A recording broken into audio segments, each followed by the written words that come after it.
It's time to get our Doomsday Arcs and Ghost Arcs painted and ready for 10th edition in this easy Necron painting scheme.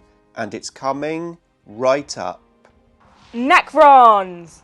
Nick speaking, and welcome to this video. Right, today we are painting two Ghost Arcs, which are also magnetised into Doomsday Arcs. I've got one which is fully magnetised, and the other in a very simple way of magnetising just the gun into the model. I've got videos on how I do this linked up in the description for you to check out. But today we are going to paint them.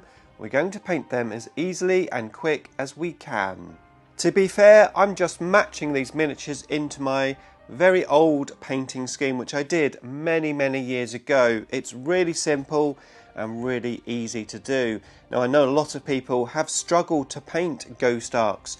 I can imagine why, because if you're going to be edge highlighting everything, there's a lot of edges and they're quite difficult to get to.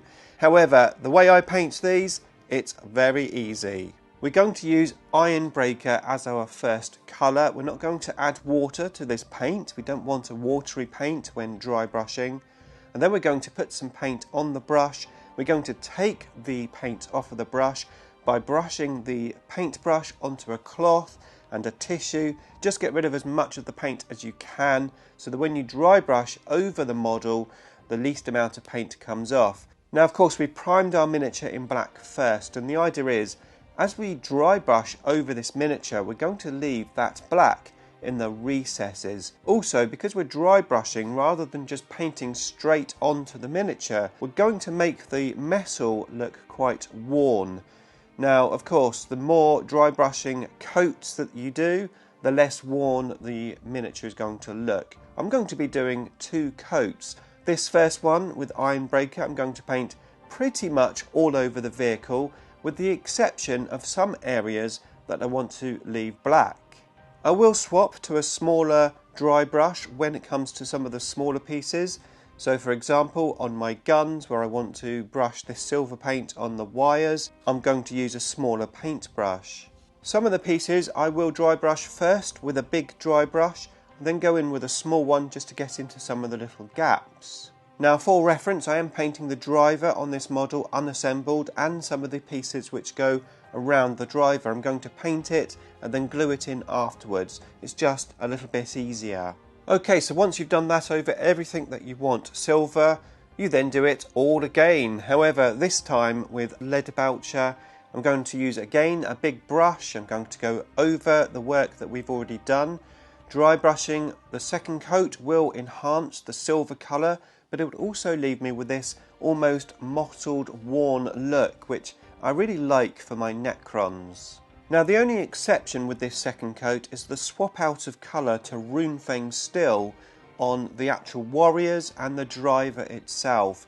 And that's just one of my old paint schemes which I did many years ago, where the second coat for vehicles was Leadbelcher and the second coat for infantry type miniatures was Runefang Still. And again, it's just dry brushing. I'm just going to dry brush this second coat on the warriors and also on all of the pieces that make up the driver. Okay, so on to the third coat for the silver, and this again is very simple. I'm going to continue with the Runefang Still, and I'm just going to edge highlight this on the vehicle, so literally just gently dry brushing the edges just to give those edges a little sheen. And then I'm going to go back to the warriors, but this time with Leadbelcher. I'm going to do almost a wet dry brush, if that makes sense. So it's basically a dry brush, but with a little bit more paint on. And I'm going to just put this on the very big areas of the warrior. So that will be like the leg sections, the thighs, the forearms, a little bit on the forehead.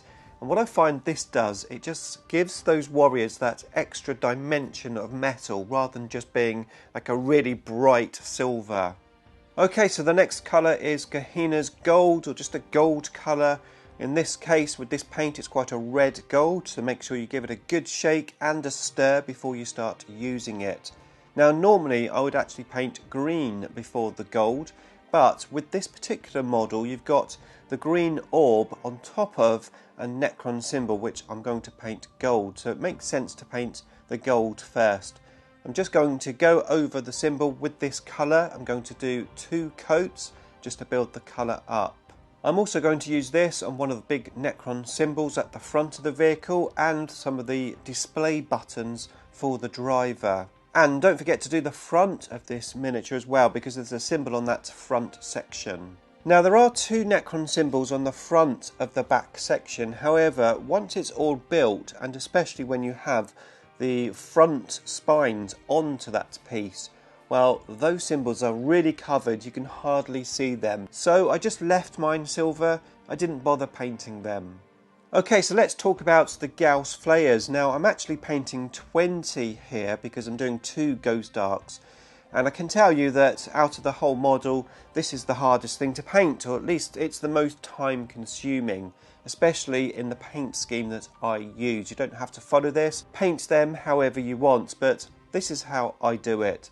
So first of all, I use Caliban green and I paint what I'm going to call the green rod of the gun, the section where a green rod would have sit if GW made green rods for their miniatures anymore. I'm going to just base coat this with this colour. I'm going to do 2 coats so that I get a nice even finish. I'm then going to move on to Warpstone Glow Green and I'm going to paint this on all of the orbs. I'm going to do 2 or 3 coats of this colour. I'm going to water the colour down so I get a nice thin mixture, so I get a nice finish on these stones. And I'm literally going to paint them on the orbs. The first one's quite a rough sort of coat, let that dry. Then I'll go in and neaten that up. And then I'll go in a third time and I'll do 1 layer all over the green so I get a nice finish. I'm going to paint all of the recessed sections on the Doomsday cannon, as well as, of course, the orbs there. Basically, lay down this coat on any area that you want green. Okay, so next up, it's Mute Green. This is the highlight for the layer that we've just put down. We're going to do a highlight on the orbs. We're going to try to leave the base coat on the outside area, and then put this, obviously, on the inside area. And again, I'm going to do around 3 coats of paint on this colour just to build it up and make it nice and bright. I'm also going to paint the most inner area of the orb. Now I'm going to paint these orbs a little different to how I would normally paint them. More on that in a bit. I'm going to use this paint as a highlight on the little front section as well.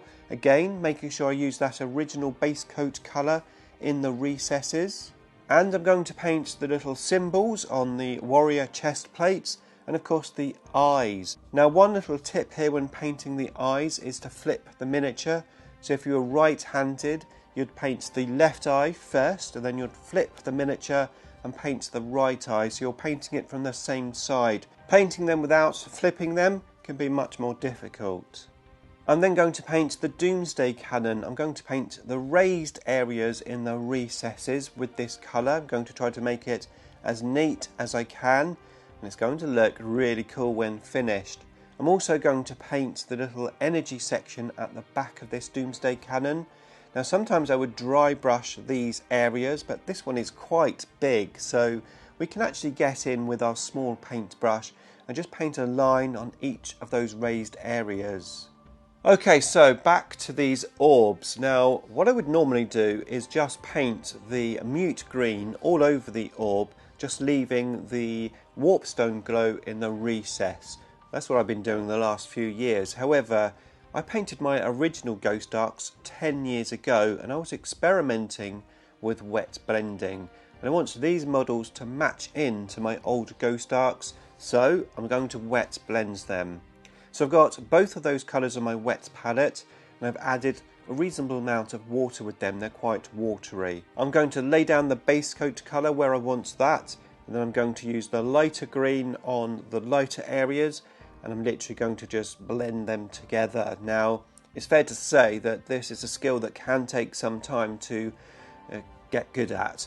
And to be fair, I'm much better at it now than I was. I'm still not like amazing at it, but I'm a lot better. And even though I was matching these into my original Ghost Arcs, you can see that the blending on these new ones are better than my old Ghost Arcs. Now, I've got a video on wet blending, which I will link up at the end of this video. I've also got a very interesting video on what's called block glazing, which is another really good way to do this transition on these orbs. Again, I'll link this up at the end of this video. Okay, so that is done. It looks pretty cool. It's not as bright as when I just paint the paint on, but there's my old school gun, and as I said, I think it looks slightly better. And of course, I've done this on all of those big orbs, the one by the driver and the one at the top of the driver. However, we're not finished painting the green yet. We're going to go back to our mute green and do some dry brushing. I'm going to use a small dry brush and just dry brush the back section of the Gauss flares, the energy generator, energy section, whatever you want to call it. I'm going to dry brush that green. And now we come to the biggest task of the whole project, and that is to go over the Caliban green that we painted earlier on the green rod sections with mute green. We're going to paint over that 3 or 4 times with some watered down paint, and we're just going to build up that colour. So I'm literally going to paint the raised areas. The first one, like before, is not going to be that neat. I'm just going to put the paint on there and build the colour up, and then as I paint each layer, I'm going to make it neater and neater. I'm sure you could come up with a much quicker paint scheme for these guns than I'm doing here. However, like I said, I'm matching these into my old miniatures. Okay, so we haven't finished painting, but we're getting quite close to the end, and what I always like to do is have my bases ready before I finished any painting project. So I'm going to clip off some old sprue. I'm going to cut it with my knife into the shape of a crystal. I'm going to have a couple of different crystals. I'm going to have some pointed ones and some flat ones, one for each base. I'm going to glue those onto the flying bases with super glue, and when that's dry I'm going to use some PVA glue, and I'm going to sprinkle some sand onto the base and obviously let that fully dry. Then I'm going to paint the whole thing in black, except for of course the clear stem, because we want it to look like it's flying. For reference, I do actually paint underneath my flying base as well, black, because sometimes it can be quite see-through. You can see through the sand, so I always paint that black as well. And when that's done, I'll just paint the crystals and dry brush highlights them, and I'll just do a grey dry brush over the top of the black, and that will be my bases done. Okay, so once that's done, we're going to tidy up our work. We're going to use a Baden black. I've got a little bit of water in this. We don't want the black to be too thick. And we're going to tidy up all of the areas where we were a bit messy, mainly on the dry brushing. So any of the green dry brushing that we did around the black, I'm just going to tidy up the black. I'm going to just make everything look really neat and tidy. My Doomsday cannon is black at the front and back, so I'm going to neaten up those black areas. I'm also going to paint the little gun holders for my Gauss flares on the actual Ghost Arc itself. I'm going to paint those black. It just gives a little contrast for the miniature. It's quite subtle, but it does help. And talking of contrast, I'm also going to paint some of the big recesses on the back section of this miniature with black. Now, as I said, because we dry brushed, it's fairly black in there anyway, but sometimes those big recesses, you can get that dry brush on them. So I'm just going to go in, manually paint black into those big recesses. And again, that just gives that model a little bit more contrast. And then finally, I'm going to go in with a very light dry brush of lead belcher over the black. Now, this is very light. I don't want to turn that black into silver. I just want to sort of put a few edge highlights, almost like battle damage or wear, on that black, just so that it's not just plain black. And then all I've got to do is glue the driver into place, and of course the extra vehicle bits that go around the driver. Now, for reference, I'm using plastic glue here. The plastic glue will mount the plastic through the paint, just like it would as if the paint wasn't there. So literally just pretend the paint's not there, put the plastic glue on, and then just glue it into place, wait for 10 minutes, and it will be dry. And that's it, finished. A pretty quick and easy way to paint these miniatures. If you use a different scheme to how I painted the Gauss flares, then you can paint them even quicker than I did. but more importantly, they match the rest of my army.